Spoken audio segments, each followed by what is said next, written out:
I'm Tiger Height, and I'm here to make WWE Smackdown and Pro Wrestling Majestic again. Overall, the show was good. It's a Smackdown that I'm probably going to forget tomorrow. Well, because Bound for Glory is tonight, and I have better things to do, but I enjoyed the time that I watched it. Now, there was a big match made for Crown Jewel on this show, and I will most likely remember that, but at the same time, it's a Smackdown.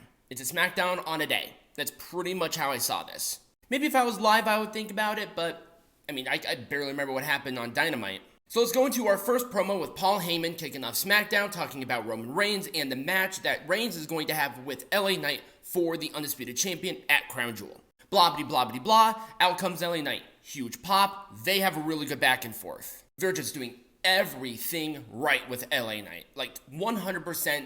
This match is deserved. And guess what?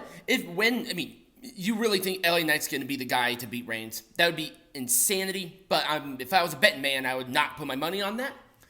Even if he loses, this is still a big spot for him. So this 100% gets a full thumbs up. It really told a good story. I really liked it. The presentation was good and in the right place. Up next was our first match, which was Santos Escobar and Montez Ford. Montez Ford showing new moves, some new aggression, and I'm really digging it. It was a roll-up with tights for Montez Ford to win. Decent back-and-forth match. There was a good post-match attack, and the obvious heels were getting the upper hand until Carlito ran out to chase off the Street Profits. Because I don't think Bobby Lashley was actually in the ring at all. Because now Carlito and Lashley are in a thing, which I am 100% for. I liked the match. It told the story. It's really starting to develop this feud quite well, and with Carlito's addition, it's going to be a benefit. I'll give it a full thumbs up. Why not? So the John Cena segment, he really teased here that he was going to retire. Also, he has not won a singles match since 2018, which is kind of crazy. God, was it really that long?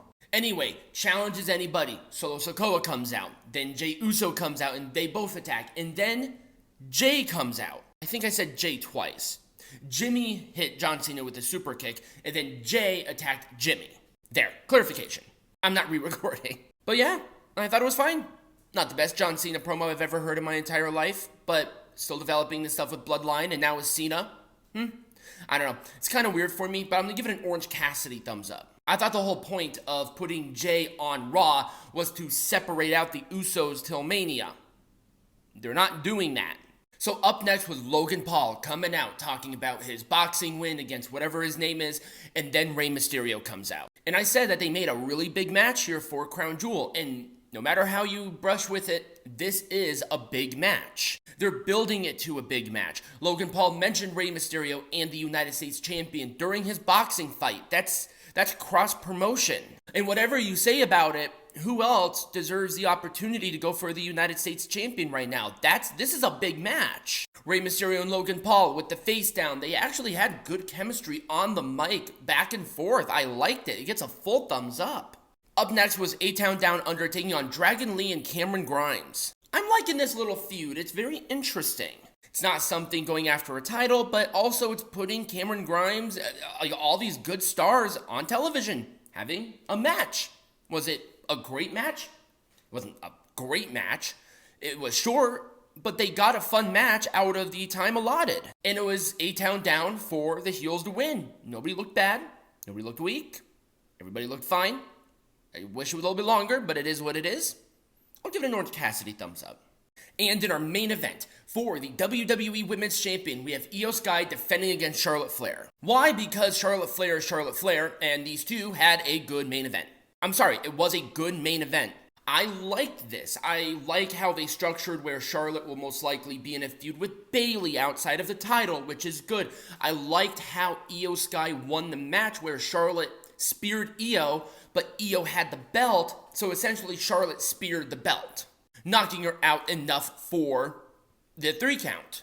Io is still champion, continuing her thing, putting her in a perfect light, and even Dakota Kai, who's still on the shelf, getting involved in some way, shape, or form, still putting her on there. The presentation of this match was exactly what it needed to be. It's building back Damage Control. And I didn't think they were going to be able to do that, but damn it, we're standing here doing it. So there was a post-match attack on Charlotte until Bianca Belair came out. I don't know why I almost said Dakota Kai. Bianca Belair returned. And Bianca Belair destroyed everybody, basically putting herself now in the position of title contention, which is great. Getting Charlotte away, her and Bayley can have a main event feud there. You have Io Sky and Bianca. There's a lot here, a lot of diversity. And as soon as Dakota Kai becomes healthy again, maybe we bring in Asuka. Maybe we bring in somebody different. I don't know, but I'm excited for it. This gets a full thumbs up, by the way. Well-structured title match, main event, felt like a main event, and that's what it needed. And that was SmackDown. Let me know what you thought about my video, but also SmackDown in the comments down below or right over here next to me. Subscribe or follow the channel, depending on where you're watching this on. Become a patron, get hats. Remember, Bound for Glory is tonight. Fight.tv will have it. And as always, be majestic.